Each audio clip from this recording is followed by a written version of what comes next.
오늘 말씀의 제목은 사람의 말, 또 나의 말, 나의 생각, 그리고 하나님 말씀이라는 그런 제목이 됩니다.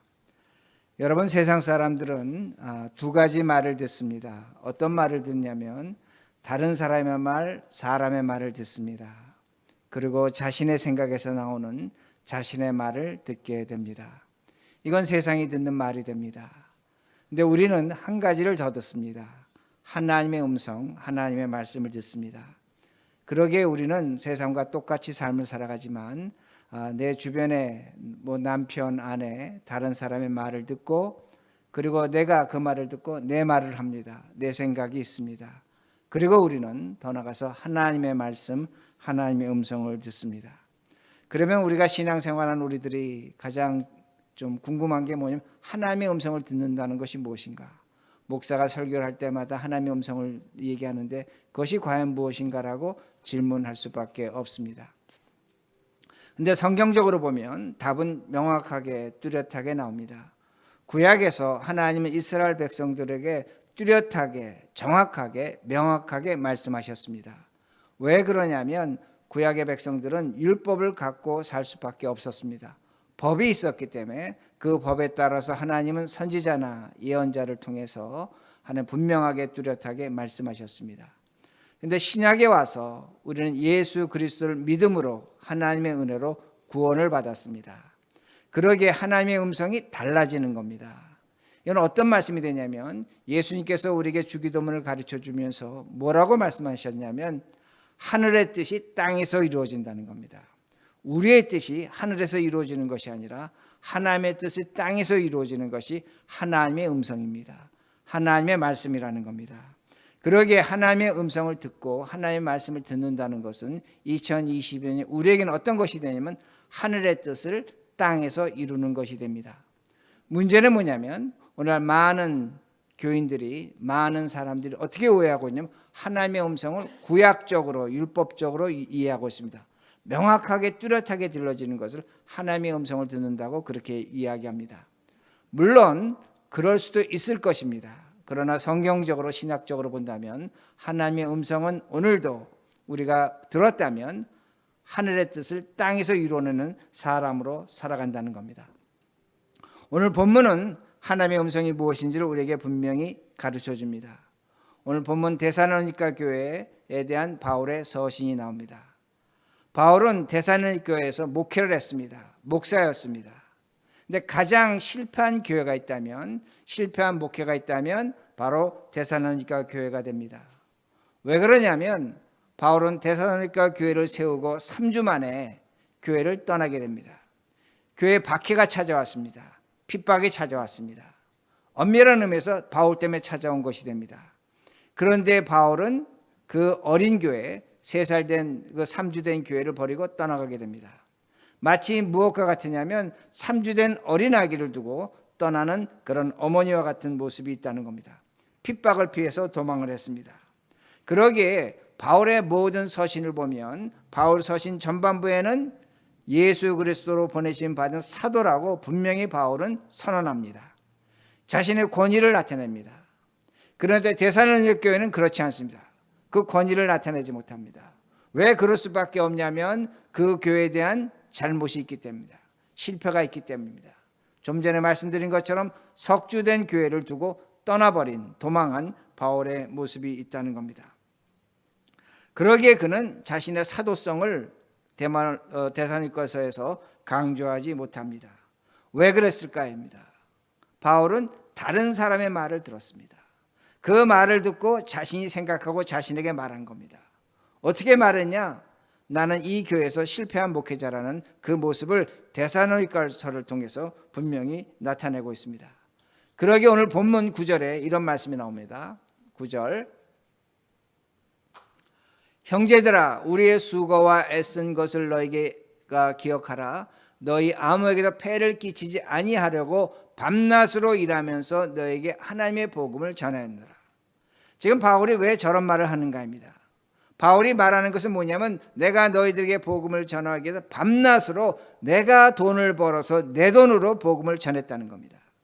이 말씀의 의미는 뭐냐면 나는 싹군 목자가 아니라는 겁니다. 거짓 목회자가 아니라는 겁니다.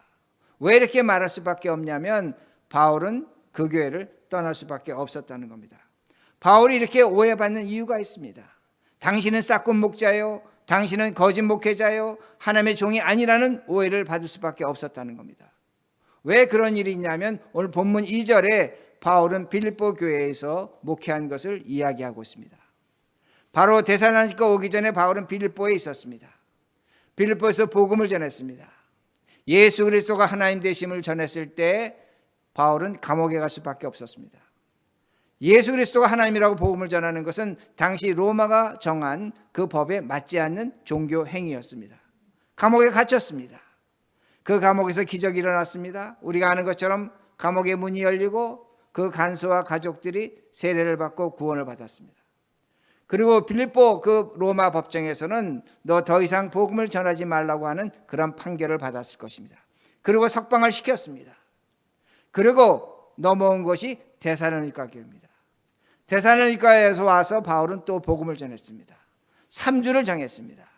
근데 바울이 복음을 전하자 유대인들이 불량배를 동원해서 바울을 찾기를 시작했습니다. 왜 바울을 찾았냐면 바울이 로마가 정한 복음을 정하지 않은 것을 전하고 있다는 겁니다. 그러기에 바울은 다시 한번 로마 법정에 서야 됩니다. 이렇게 되면 바울은 큰일을 당하는 겁니다. 왜냐하면 한 번 하지 말라는 걸 2번 했기 때문입니다. 그러기에 데살로니가 교회 중에 일부 중에 하나가 뭐라고 얘기했냐면 일부가 당신은 피하라는 겁니다. 베레아로 피하라는 겁니다. 성경을 보면 어떻게 얘기하고 있냐면 베레아로 쫓아보냈다고 얘기하는 겁니다.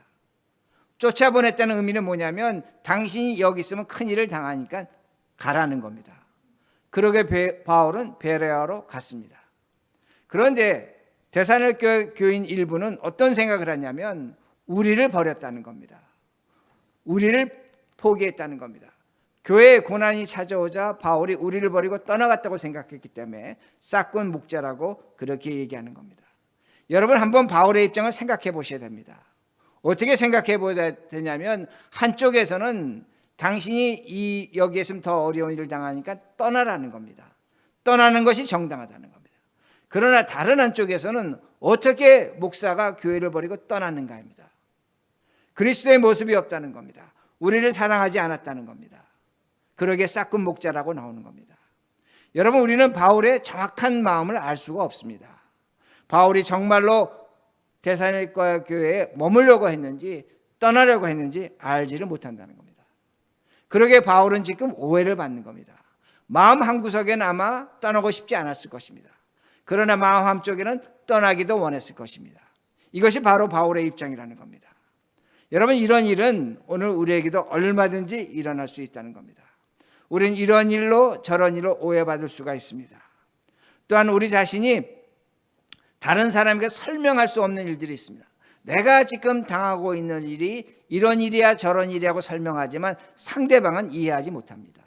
오히려 내가 설명하는 것에 반대적인 생각을 가질 수 있다는 겁니다. 오늘도 우리가 인간관계를 갖지만 난감한 상황이 있습니다. 마치 사방이 막힌 그런 상황이 있다는 겁니다. 지금 바울이 바로 그런 상황에 있다는 겁니다. 이렇게도 오해를 받고 저렇게도 오해를 받습니다. 설명을 하지 못합니다. 마치 바울이 잘못한 것 같지만 가만히 생각하면 잘못이 없습니다. 그러나 다시 생각해 보니까 잘못한 것 같다는 겁니다. 이런 일은 바울뿐만 아니라 우리 모두에게 얼마든지 일어날 수 있다는 겁니다. 저는 이번에 이런 일을 경험했습니다. 제가 이번에 그 여행 중에 저희 사촌 형님이 목회하는 교회에 가서 주일 설교를 했습니다. 평생을 그 교회를 세웠습니다. 부부가 노력하면서 교회 건물을 번듯하게 세웠습니다. 모든 걸 갖다 바쳤습니다.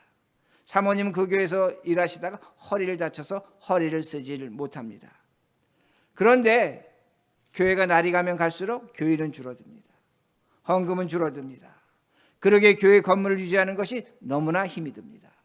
건물은 져놨습니다. 근데 그 형님은 저보다 나이가 많습니다. 은퇴를 해야 됩니다. 근데 은퇴를 하지 못합니다. 왜냐하면 그들의 그 집이 숙소가 교회 건물 안에 있습니다. 그 교회를 떠나면 갈 곳도 없는 것입니다. 교회는 재정적으로 유지가 되지 않습니다. 자칫 잘못하면 은행에 넘어갈 수도 있습니다. 그리고 그 형이 교회 건물을 팔아야 되는가, 팔지 말아야 되는가, 아주 어려운 상황에 있다는 겁니다. 그 누구도 도와주지 못합니다. 아무도 도와주지 못합니다. 자식도, 그 옆에 있는 친구 목사님도 아무도 도와주지 못합니다. 그런데 이상한 사람들만 교회 건물을 탐내고 찾아오는 그런 일들만 있다는 겁니다. 그러게 어떤 사람들이 이렇게 말합니다. 현실적으로 생각하라는 겁니다. 교회 건물을 정리하고 그리고 새로운 방법을 찾으라고 그렇게 말합니다. 근데 어떤 사람은 또 이렇게 얘기합니다. 목사로서 교회 건물을 판다면 그건 못할 짓이라는 겁니다. 싹군 목사라는 겁니다. 그러게 그 형도 이렇게도 오해를 받고 저렇게도 오해를 받습니다. 너무나 답답했습니다. 금식 기도를 했습니다. 금식 기도하다 몸을 다쳤습니다. 하나님께서 그에게 정확한 뚜렷한 답을 주시지 않고 있다는 겁니다. 여러분, 이 일이 누구의 일입니까?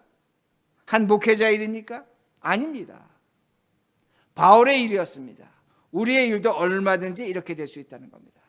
우리 각자도 삶을 살아가면서 이걸 내가 잘하는 것인지 잘못하는 것이 판단이 쓰지 않습니다. 내가 이렇게 해도 오해를 받고 저렇게 해도 오해를 받다는 겁니다. 내가 지금 하고 있는 일이 도대체 무엇인지 제대로 판단할 수 없다는 겁니다.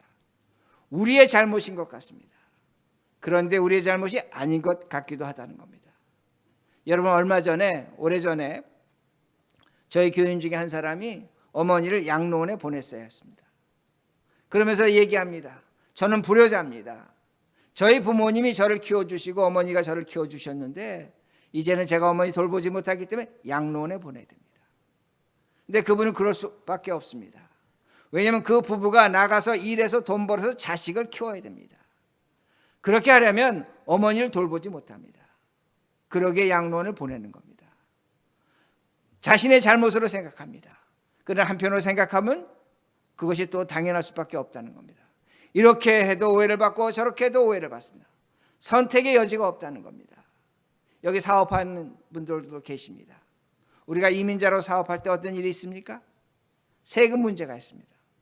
그 세금을 다 내고 사업하는 분이 과연 몇인가입니다. 세금을 다 내고 사업하면 사업할 수가 없습니다. 이익을 보지 못합니다. 내가 내 생활을 하려면 세금을 다 내지 못합니다. 그러게 교회 와서 기도할 때마다 어떤 마음이 듭니까? 세금 도둑질한 죄인이라는 겁니다. 그런데 세금을 다 내고 사업하지 못합니다. 가정을 유지하지 못합니다. 사업을 유지하지 못합니다. 그렇게 하지만 우리는 세상을 살아가지 못한다는 겁니다. 그러기에 우리 각자에게 오늘도 우리는 이렇게 할 수도 없고 저렇게 할 수도 없습니다. 이렇게 이야기해도 오해받고 저렇게 해도 오해를 받는다는 겁니다. 내가 나를 이해하지 못한다는 겁니다. 그러면 하나님은 우리에게 이렇게 해라 저렇게 해라 정확하게 해답을 주시는가 합니다. 주시지 않습니다. 그럼 우리는 어떻게 살아야 되는가 합니다. 하나님을 믿고 하나님의 음성을 듣고 살아가는데 어떻게 살아가야 되는가. 근데 바울이 이것을 우리에게 보여줍니다. 어떻게 보여주는가 합니다. 먼저 4절입니다. 4절.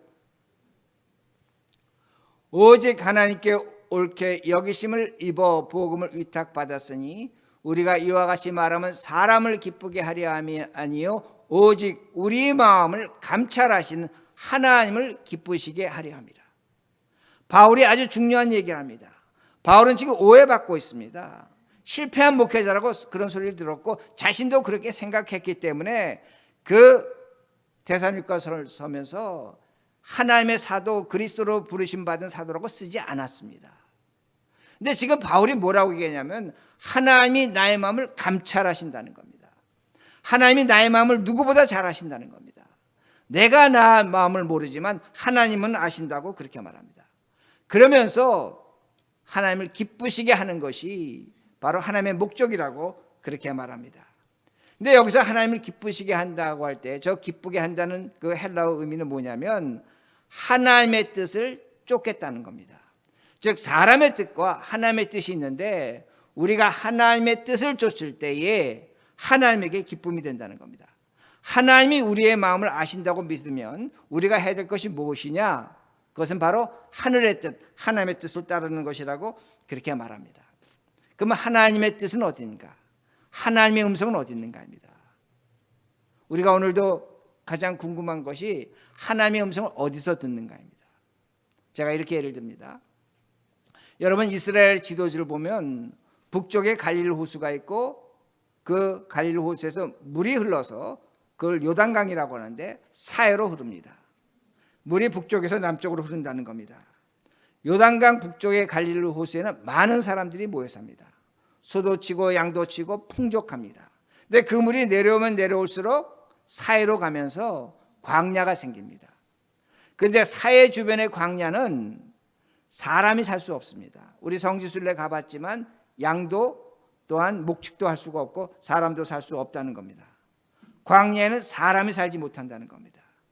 그런데 히브리어로 광야라는 단어가 세 가지가 있는데 하나는 미드바라는 단어가 있고 예시모린이라는 단어가 있고 아라바라는 광야가 있습니다. 이 세 가지 광야라는 단어는 대부분 그 사해 주변에 있는 넓은 지역을 의미합니다. 근데 그 중에 하나가 성경에서 가장 많이 쓰는 단어가 미드바라는 단어인데 이 미드바라는 단어는 바로 다바르, 즉 하나님이 말씀하시다라는 단어에서 유래했습니다. 제가 다시 말씀드립니다. 광야라는 단어가 미드바라는데 그 미드바라는 단어 중에 다바라라는 단어가 있는데 그 다바르가 미드바 광야가 되는데 그건 하나님이 말씀하신다는 겁니다. 하나님이 가라사대 할 때 다바르라는 그런 단어 쓴다는 겁니다. 이건 어떤 의미가 되냐면 하나님의 음성을 듣는 곳은 어디냐입니다. 광야라는 겁니다. 그러니까 유대인들은 하나님의 음성을 듣기 위해서 어디로 갔습니까? 광야로 갔습니다. 그러게 우리가 아는 것처럼 아브라함도 이삭도 야곱도 광야에서 하나님의 음성을 들었습니다. 다윗도 광야에서 하나님의 음성을 들었습니다. 그리고 우리가 아는 것처럼 많은 선지자와 예언자들도 광야에서 하나님의 음성을 들었다는 겁니다. 여러분 예수님이 갈릴리 출신입니다.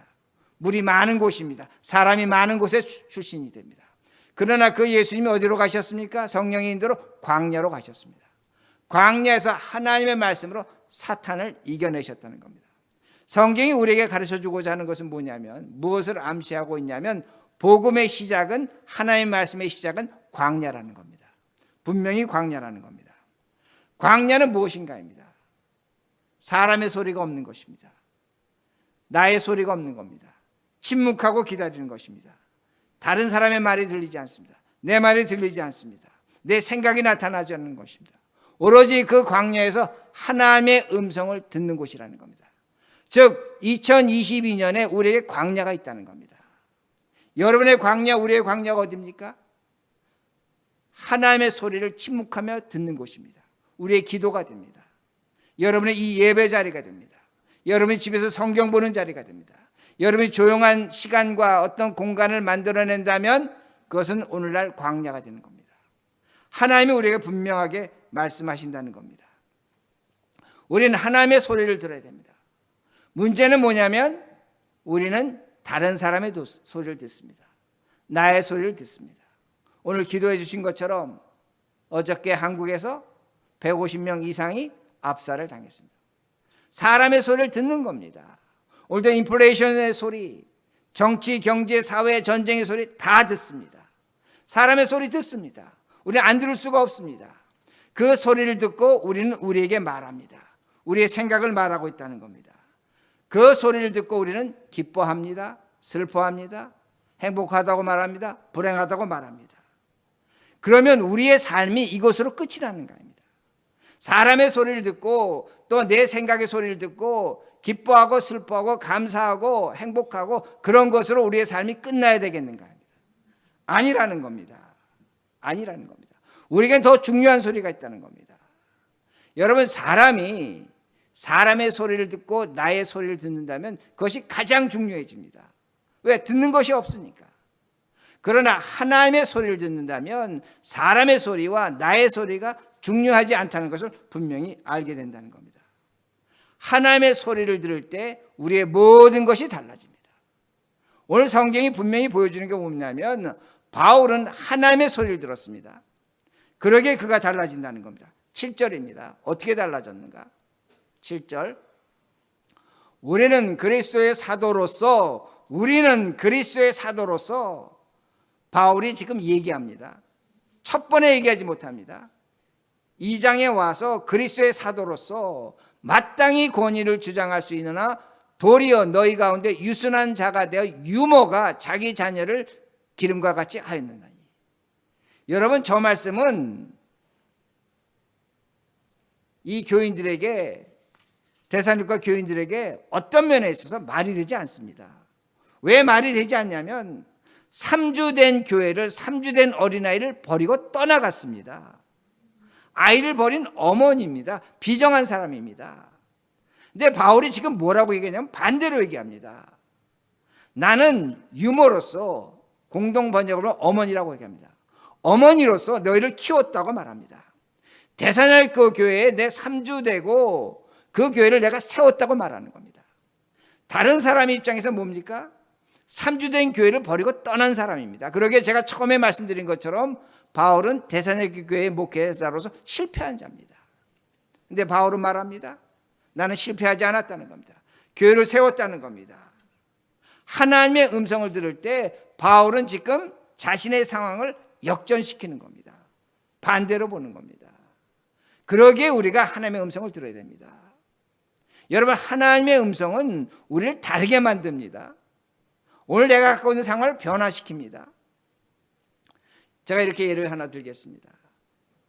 오늘날 많은 사람들이 반려동물을 키웁니다. 반려동물이라고 합니다. 여러분, 반려라는 건 뭡니까? 영어 번역하면 파트너입니다. 컴패니언입니다. 동물을 키우는데 내 반려자라는 겁니다. 내 어떤 그 동반자라는 겁니다. 우리 여기서도 뭐 동물 애완견 키우고 고양이 키우시는 분들은 제가 그분들을 비난하거나 공격하는 건 아닙니다. 그러나 한번 여러분 들어보시기 바랍니다. 요새 동물을 키우면서 반려자, 그 동물을 사람 대접합니다. 사람이 먹는 음식을 줍니다. 고기를 주고 닭고기를 주고 소고기를 줍니다. 옷도 입힙니다. 병원도 데려갑니다. 심지어 어떤 사람은 재상도 상속합니다. 그 반려동물이 죽었을 때 정말 슬퍼하는 가족도 저도 만난 적이 있습니다. 그런데 한 가지 나타나는 현상이 뭐냐면 반려동물에게 나타난 그 질병이 사람이 갖는 질병과 똑같다는 겁니다. 그러게 그걸 찾아보니까 뭐 피부병도 걸리고 위장병도 걸리고 설사, 심장, 신장염, 암도 걸린다고 합니다. 여러분, 동물이 암에 걸립니다. 그리고 어떤 개는 우울증에 걸린다고 합니다. 개가 우울증에 걸립니다. 그럼 개가 왜 우울증에 걸리는가? 좋은 음식 먹고 병원 데려가고 최고로 대접해주는데 왜 개가 우울증에 걸리는가 합니다. 학자들은 말합니다. 개는 개 소리 들어야 됩니다. 고양이는 고양이 소리 들어야 됩니다. 근데 개가 사람 소리 듣는 겁니다. 개가 사람 소리를 들을 때 정신적, 육체적 조화가 깨어진다고 그렇게 말합니다. 그러기에 병에 걸린다고 그렇게 말합니다. 오래는 살 겁니다. 그러나 병에 걸립니다. 그러면 사람은 어떤 소리 들어야 됩니까? 사람은 사람 소리 들어야 됩니까? 사람은 사람 소리 들어야 됩니까? 아닙니다. 사람은 사람 소리 듣는 것으로 절대로 만족하고 행복하지 못합니다. 사람은 하나님의 피조물입니다. 하나님의 음성을 들어야 된다는 겁니다. 하나님의 음성을 들을 때 우리의 정신적, 육체적 조화가 나타나는 겁니다. 진정한 기쁨이 나타나는 겁니다. 사람이 하나님의 뜻에 맞출 때에, 하나님의 뜻을 살아갈 때 그 사람은 정말로 행복할 수 있습니다. 모든 것에 만족할 수 있다는 겁니다. 그러게 8절입니다. 8절. 우리가 이같이 너희를 사모하여 하나님의 복음뿐 아니라 우리의 목숨까지도 너희 주기를 기뻐함은 너희가 우리의 사랑하는 자 됨이라. 여러분, 8절은 제가 좀 전에 읽어드린 7절도 마찬가지 과거형입니다. 과거형을 뭐라고 얘기하냐면 바울이 내가 너희를 케어했다, 케어드, 내가 너희를 사랑했다, 러브드로 과거형으로 번역했습니다. 여러분, 이 말씀을 이 데살로니가 교인들이 듣는다면 일부 교인들은 어떻게 생각했습니까? 질문할 겁니다. 바울에게. 당신이 정말로 우리를 사랑했습니까? 당신이 정말로 우리를 케어했습니까? 돌봤습니까? 그렇다면 어떻게 3주 만에 도망을 갑니까? 라고 그렇게 반박했을 것입니다. 근데 바울은 하나님의 음성을 듣고 뭐라고 얘기하는 줄 아십니까? 아니다. 내가 너희들을 3주 만에 내가 교회를 떠났지만 나는 너를 사랑했다고 말하는 겁니다. 너희를 돌봤다고 그렇게 얘기하는 겁니다. 바울이 거짓말하는 겁니까? 거짓말 아닙니다. 진심입니다. 왜 그랬을까요? 하나님의 음성을 들었기 때문이라는 겁니다. 하나님의 음성을 들었기 때문입니다. 여러분, 오늘 우리가 하나님의 음성을 듣는다면 명확하지 않습니다. 뚜렷하지 않습니다. 그러나 그것을 듣는다면 우리는 바뀌어집니다. 내가 겪는 상황에서 100% 달라질 수 있습니다. 어떤 의미가 되냐면 내가 지금 질병에 있습니다. 질병에 있지만 그 질병에서 나는 건강할 수 있습니다. 건강해진다는 것이 아닙니다. 두렵지 않다는 겁니다. 내가 가난합니다. 그러나 하나님의 음성을 들을 때 우리는 얼마든지 당당해질 수 있다는 겁니다. 실패했습니다. 실패자입니다. 그러나 하나님의 음성을 들을 때 우리는 실패자가 아닌 자로 얼마든지 살아갈 수 있다는 겁니다. 제가 왜 이렇게 말씀드립니까? 오늘도 우리가 삶을 살아가면서 우리가 이해할 수 없는 일들이 있습니다. 내가 내 자신을 설명하지 못합니다. 그러게 제가 우리 사촌 형님의 예를 들어드렸는데 그분에게 사람들이 말합니다. 아마 그분도 결정할 겁니다. 어떤 분은 교회를 정리해서 새롭게 시작하라고 그렇게 말할지도 모릅니다. 또한 그분이 갖고 있는 생각대로 끝까지 한번 교회를 지켜보겠다고 할지도 모릅니다. 그런데 정말로 하나님의 음성을 들었다면 그가 어떠한 결정을 할지라도 어떠한 일을 할지라도 다음과 같은 일이 나타날 겁니다. 그것이 10절입니다. 이건 우리에게도 해당됩니다. 10절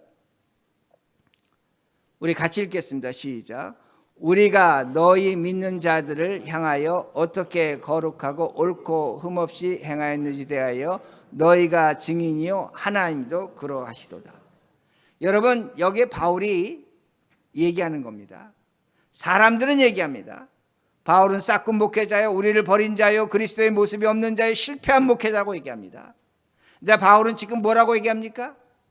나는 흠이 없는 자라는 겁니다.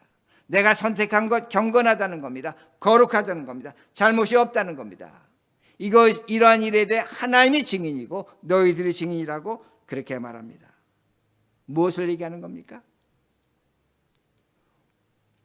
제 사촌 형님 얘기를 다시 합니다. 그가 교회 건물을 팔든 교회 건물을 지키든 그가 하나님의 음성을 듣는다면 들었을 것입니다. 그는 그의 결정에 당당할 수 있습니다. 그의 결정에 떳떳할 수 있습니다. 거룩함이 나타난다는 겁니다. 제가 좀 전에 어떤 분 얘기 들었습니까? 어머니를 양로원에 보낸 분이 있습니다. 자신을 불효자라고 그렇게 탓하고 있습니다. 그러나 그가 하나님의 음성을 들었다면 그는 기쁨으로 보낼 수 있습니다. 아마도 하나님의 음성을 들었다면 어머니를 양로원 보내는 것을 하나님의 뜻으로 얼마든지 받아들일 수 있다는 겁니다. 우리가 사업합니다. 세금 제대로 내지 못합니다. 그러나 오늘도 우리가 하나님의 음성을 듣고 하나님의 뜻을 따라 산다면 그럼에도 불구하고 세금을 내지 못하고 있다고 할지라도 하나님의 은혜 속에 있다는 겁니다. 우리가 오늘도 이렇게 하지도 못하고 저렇게 하지도 못합니다. 과연 이것이 하나님의 뜻인가? 우리가 어떻게 해야 될 것인가? 그러나 하나님의 음성을 듣는다면 내가 이렇게 하지도 못하고 저렇게 하지도 못하는 것이 하나님의 길이라는 것을 확신하게 됩니다. 우리가 우리 자신 이해하지 못합니다. 내가 왜 이렇게 살아야 되는가? 이해하지 못합니다. 그러나 하나님의 음성을 듣는다면 내가 이렇게 살아가는 것이 하나님의 손길이라는 것을 고백할 수밖에 없다는 겁니다. 왜 그러신가입니다. 왜 그렇게 해야 되는가 합니다. 하나님은 오늘도 우리에게 이렇게 하라 저렇게 하라고 뚜렷하게 말씀하지 않습니다. 오늘도 우리가 하나님의 음성을 들었다면 우리는 바울처럼 변하는 겁니다. 어떻게 변하는가? 내가 당하는 현상에서 100% 달라진다는 겁니다. 우리는 어떠한 결정을 해도 경건합니다. 거룩합니다. 흠이 없습니다. 하나님의 음성을 들었을 때 그런 당당함과 자유함을 우리는 갖고 있다는 겁니다. 하나님이 우리에게 원하시는 것이 무엇입니까? 다른 것이 아닙니다. 오늘도 우리가 삶을 살아가면서 수많은 어려움과 이해할 수 없는 일과 고민이 있겠지만 하나님의 뜻, 하늘의 뜻을 찾아간다면 우리는 어떤 것인지 정당할 수 있다는 겁니다. 예수 그리스도의 뜻을 나타낸다는 겁니다. 여기서 바울이 얘기합니다. 내가 그렇게 결정할 때 하나님의 기쁨이 있다는 겁니다. 하나님이 주신 기쁨이 있다는 겁니다. 그 기쁨으로 바울은 세상 사람들이 주는 수많은 오해와 질타와 질책을 이겨내고 있다는 겁니다. 바로 이런 마음으로 오늘의 우리의 현실을 이겨내시는 우리 모두가 되기를 바랍니다. 바랍니다.